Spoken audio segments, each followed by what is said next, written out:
Organisasi tidak hanya dibangun oleh sistem, tapi oleh manusia di dalamnya. Maka peran individu, kerja tim, dan lingkungan sekitar menjadi kunci dalam mengembangkan organisasi bisnis. Dalam video ini, kami akan menggali persepsi perilaku UKMK FISIP UNEJ tentang bagaimana teori organisasi benar-benar hidup dalam praktik mereka sehari-hari.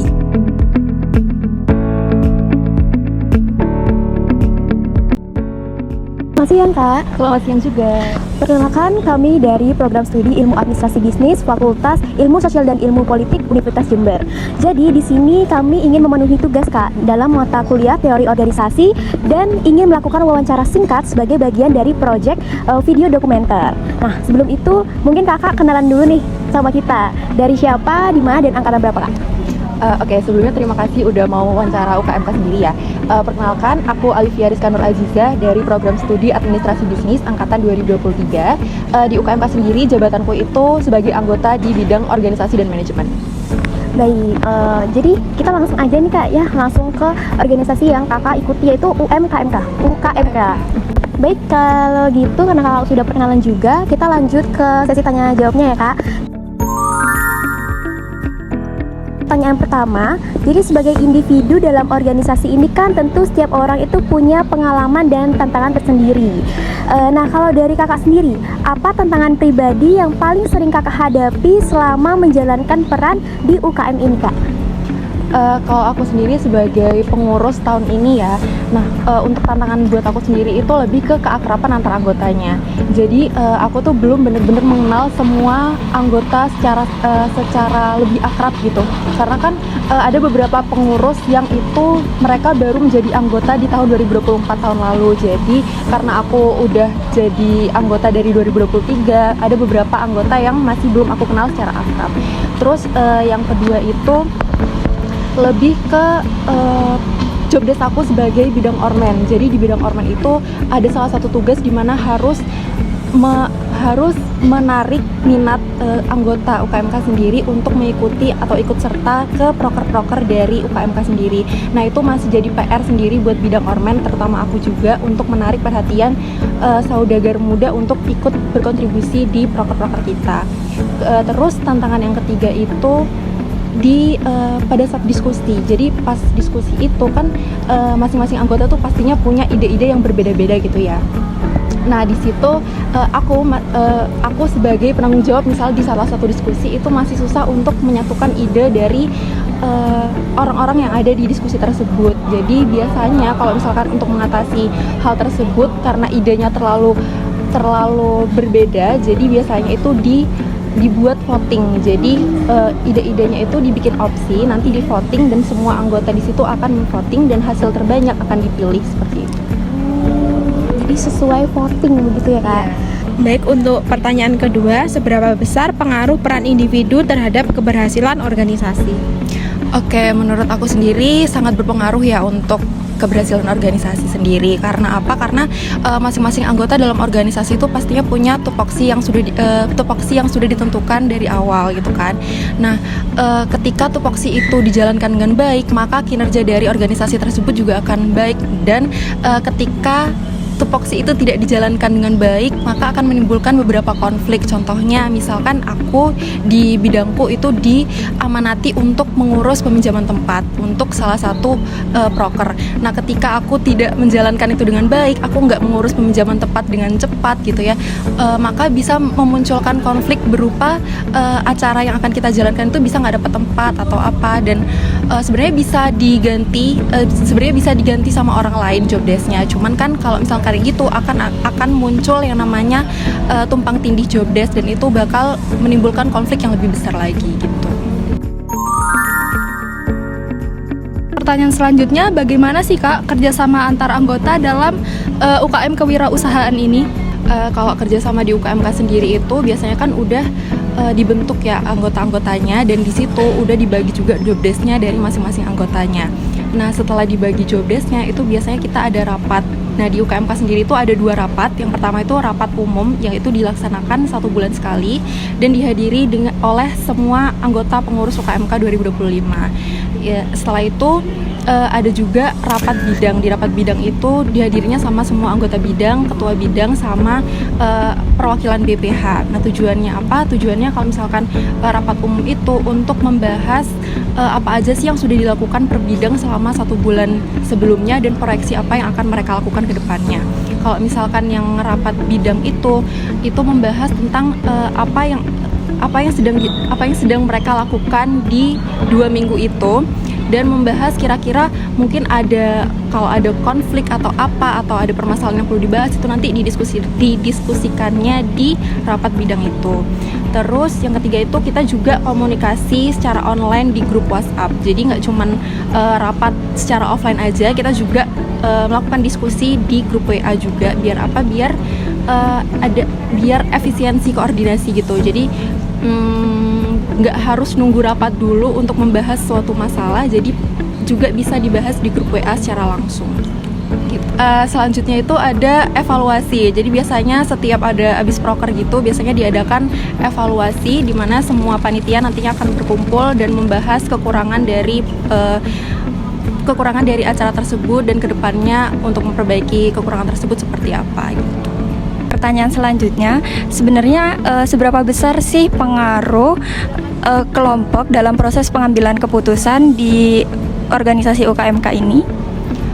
Nah, kalau di UKMK sendiri itu biasanya kalau ada proses pengambilan keputusan, itu biasanya harus dikoordinasikan antar semua bidang. Jadi, misal di bidang PSDM itu ada permasalahan gitu ya, dan membutuhkan pendapat dari bidang lain untuk mengatasi permasalahan tersebut.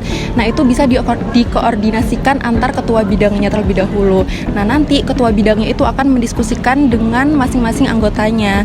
Nah, setelah didiskusikan masing-masing bidang, nanti ketua bidang itu akan kembali ke kelompok ketua bidang itu untuk membahas gimana sih cara mengatasi permasalahan tersebut, seperti itu. Jadi ketika ada proses pengambilan keputusan itu semua bidang tuh harus mengetahui satu sama lain agar tidak timbul yang namanya miskomunikasi atau konflik nantinya, karena kan ada beberapa keputusan yang itu ada beberapa keputusan yang melibatkan semua bidang di UKMK itu. Jadi nggak bisa diambil keputusan cuma sepihak aja, cuma 1 bidang 2 bidang. Jadi semua bidang itu harus tahu keputusan tersebut, seperti itu. Oke Kak, buat pertanyaan yang selanjutnya,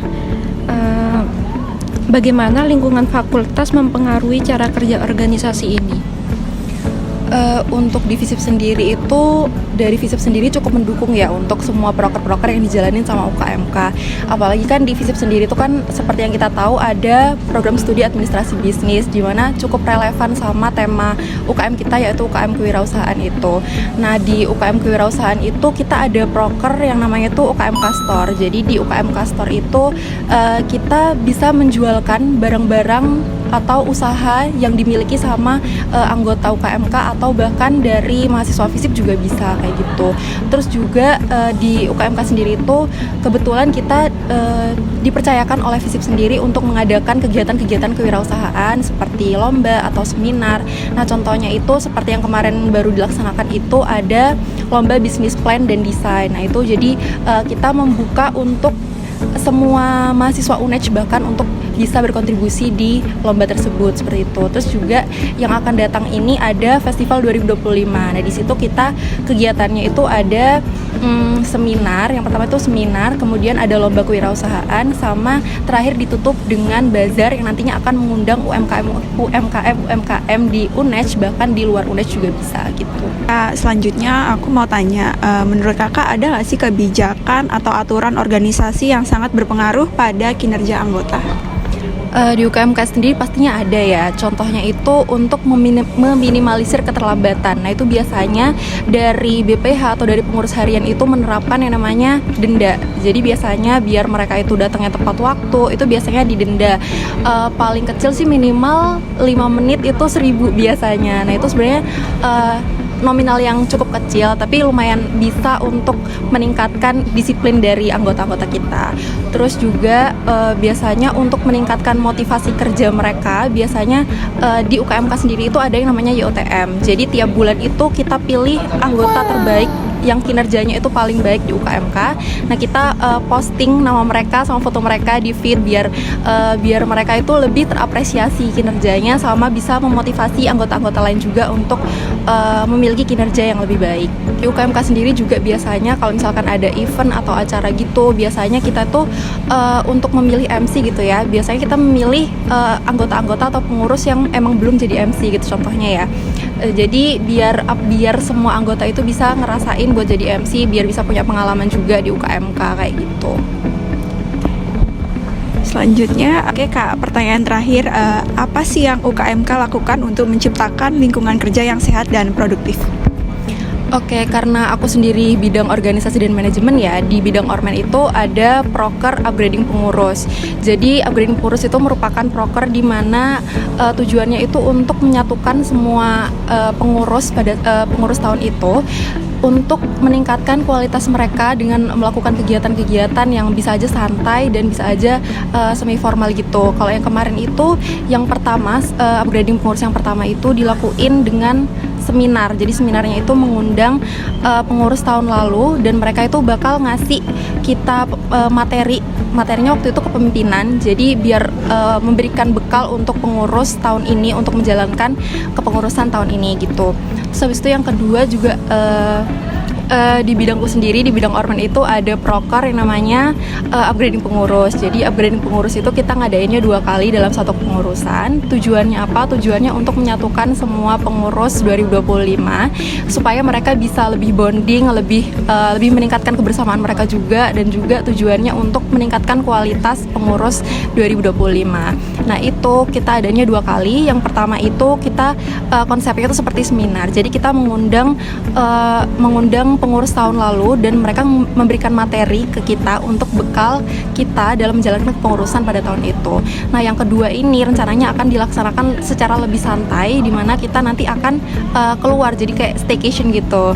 Nah, kayak gitu. Terus habis itu yang kedua itu kita untuk meningkatkan kinerja produktivitas kerja itu biasa kita ada YOTM. Jadi di YOTM itu seperti yang aku tadi jelaskan, kita akan memilih salah satu pengurus terbaik setiap bulannya dan itu akan diupload di feed UKMK nama sama foto mereka biar memotivasi para anggota juga untuk meningkatkan kinerja mereka.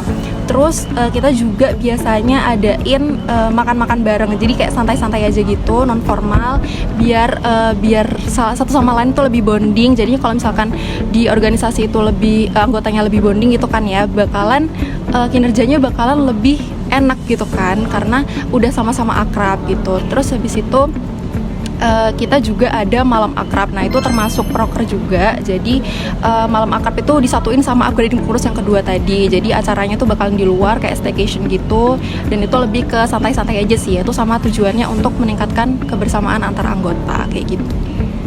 Terima kasih ya Kakak sudah bersedia kami wawancarai untuk memenuhi tugas mata kuliah teori organisasi kami, dan semoga wawancara yang kita lakukan hari ini bermanfaat bagi kita semua. Terima kasih semua.